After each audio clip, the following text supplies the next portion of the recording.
So hello guys, இன்னைக்கு logical operators பத்தி பார்க்கலாம். Logical operators வச்சு ஒண்ணுக்கு மேற்பட்ட எக்ஸ்பிரஷன்ஸை எவாலுவேட் பண்ணி இப்போ இதை பாருங்களேன்.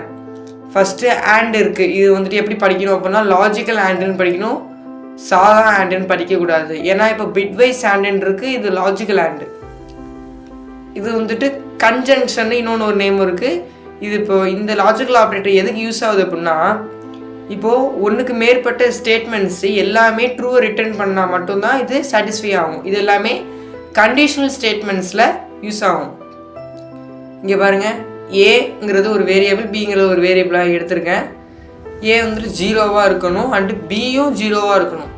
இது ரெண்டுமே 0வாக இருந்து ரெண்டுமே ட்ரூ ரிட்டர்ன் பண்ணால் மட்டுமே அந்த பிளாக் ஆஃப் கோட் வந்துக்கிட்டு சாட்டிஸ்ஃபை உள்ளார எக்ஸிக்யூட் ஆகும். இதுதான் logical and. All should return true to be valid. And logical or, இதுக்கு வந்து இன்னொன்று நேம் disjunction. இது என்னன்னா ரெண்டுத்தில் இல்லைனா எத்தனை வேணா இருக்கலாம், அதில் ஏதாவது ஒன்று ட்ரூ ரிட்டர்ன் பண்ணால் போதும், அது உள்ளார சாட்டிஸ்ஃபையாக இந்த பிளாக் ஆஃப் கோடை எக்ஸிக்யூட் பண்ணிடும். லெட்ஸே ஒரு 10 எக்ஸ்பிரஷன் கொடுத்துருக்கேன், அதில் ஏதாவது ஒரு எக்ஸ்பிரஷன் சாட்டிஸ்ஃபை ஆயிடுச்சுன்னா கூட மற்ற எந்த ஒரு எக்ஸ்பிரஷனையுமே கவனிக்காது. டைரெக்டாக வந்துட்டு ஒன்று ரிட்டர்ன் ட்ரூவாக வந்துருச்சு, ஸோ உள்ளார இருக்கிற பிளாக் ஆஃப் கோடை எக்ஸிக்யூட் பண்ணிடும். இதுதான் லாஜிக்கல் ஆர் ஆப்ரேட்டர். இது வந்துட்டு பைப் ஆப்ரேட்டர் அப்படின்னு சொல்லுவாங்க. அப்புறம் வந்துட்டு எக்ஸ்க்ளமேட்டரி ஆப்ரேட்டர். இது நான் எக்ஸ்க்ளமேட்டரி ஆப்ரேட்டர்னு சும்மா சொல்கிறேன், பட் இதுக்கான ஒரிஜினல் நேம் என்னன்னா 2 நேம் இருக்குது. Logical not operator, negative operator. இது என்ன பண்ணுன்னா, நான் இதுக்கு முன்னாடி நம்ம பார்த்தோம் இல்லையா, 0 கொடுத்தா இதுக்கு முன்னாடி இந்த லாஜிக்கல் நாட் ஆப்ரேட்டர் போட்டால் 1ஆக மாத்திரம், 1 போட்டு இங்கே இது கொடுத்தோம் 0வாக ஃபால்ஸாக மாற்றிடுவோன்னு, அதே தான் இங்கேயே பண்ண போகுது. ட்ரூவாக ஃபால்ஸாக மாற்றும், ஃபால்ஸை ட்ரூவாக மாற்றுறோம், அப்படியே இந்த பூலியனை ஃப்ளிப் பண்ணிடும். ஸோ இதை வச்சு இப்போ ஒரு சின்ன எக்ஸாம்பிள் மாதிரி பார்த்துடலாம். இந்த எக்ஸாம்பிளில் ரன் பண்ணி காமிக்க போகிறது இல்லை, ஜஸ்ட் கோட் எக்ஸ்பிளைன் மட்டும் பண்ண போகிறேன். யூசர்கிட்ட இன்புட் வாங்கி அந்த இன்புட்டை இப்போ நான் வந்துக்கிட்டு லாஜிக்கல் ஆப்ரேட்டர்ஸ் யூஸ் பண்ணாமல் எப்படி நாம் வந்துக்கிட்டு எவால்வேட் பண்ணுறதுன்னு பார்க்க போகிறோம். என்ன எவால்வேட்னா, கொடுத்துருக்க நம்பர் நெகட்டிவாக இருக்கக்கூடாது அண்டு 50க்குள்ளார இருக்கணும்.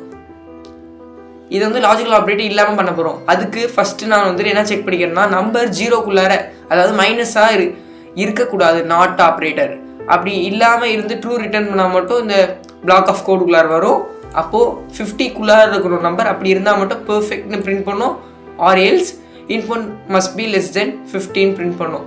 இப்போ இது மைனஸ் நெகட்டிவ் நம்பர் அப்படின்னா input must be a positive நம்பர்னு பிரிண்ட் பண்ணும். இது என்னன்னு பார்த்தீங்கன்னா புரிஞ்சு கொஞ்சம் கஷ்டமாக இருக்கும், ப்ளஸ் எழுத ரீடபிலிட்டி மெயின்டைனபிலிட்டினா கொஞ்சம் கஷ்டம். ஸோ அதுக்காக லாஜிக்கல் ஆப்ரேட்டர்ஸ் இப்போ நான் யூஸ் பண்ணுற பாருங்கள், எவ்வளோ ஷார்ட் அண்ட் ஸ்வீட்டாக முடியுதுன்னு பாருங்கள். இந்த 2 கண்டிஷனுமே, இந்த 2 எக்ஸ்பிரஷனையுமே கொடுத்து இதுக்கு நடுவில் லாஜிக்கல் and ஆப்ரேட்டர் யூஸ் பண்ணியிருக்கேன். ஸோ ரெண்டுமே ட்ரூவாக இருந்தால் மட்டும் பர்ஃபெக்ட்னு பிரிண்ட் ஆகும். ஆர் எல்ஸ் வந்துக்கிட்டு நம்ம வந்துக்கிட்டு என்னென்ன பிரிண்ட் பண்ணுறதுன்னா, இங்கே பாருங்கள், இங்கே நம்ம ஒவ்வொரு கண்டிஷனுமே இப்போ ஃபார் எக்ஸாம்பிள் இப்போ 50க்குள்ளார இல்லைன்னா 50க்குள்ளார இருக்கணும்னு பிரிண்ட் பண்ணுறோம். நெகட்டிவாக இருந்துச்சுன்னா நெகட்டிவாக இருக்கக்கூடாதுன்னு பிரிண்ட் பண்ணுறோம். இதெல்லாம் ஒவ்வொன்றா தெரியுது, நம்ம இந்தந்த இடத்துல வரும்போது எல்ஸ் பிளாக்ல போட்டு பிரிண்ட் பண்ணுறோம். பட் இந்த இடத்துல அது வந்துட்டு நம்மளுக்கு தெரியாது. ஏன் அப்படின்னா இந்த and வந்துக்கிட்டு எதனால் வந்துட்டு இது சாட்டிஸ்ஃபை ஆகலைங்கிறதுனா ஒன்றும் ரிட்டர்ன் பண்ணாது. ஸோ அதனால் நம்மளுக்கு வந்துட்டு எதனால் வந்துச்சுன்னு எரர் ஹேண்டிலிங் வந்துட்டு சப்போர்ட் கிடையாது லாஜிக்கல் ஆப்ரேட்டர்ஸில். அதான் இங்கே கொடுத்துருக்கேன். But using logical operators, we can know by the help of which expression it's satisfied or not satisfied. So இதான் guys இந்த logical operators ஆன வீடியோ. ஸோ உங்களை நான் நெக்ஸ்ட் வீடியோவில் பார்க்குறேன். Thank you guys for watching.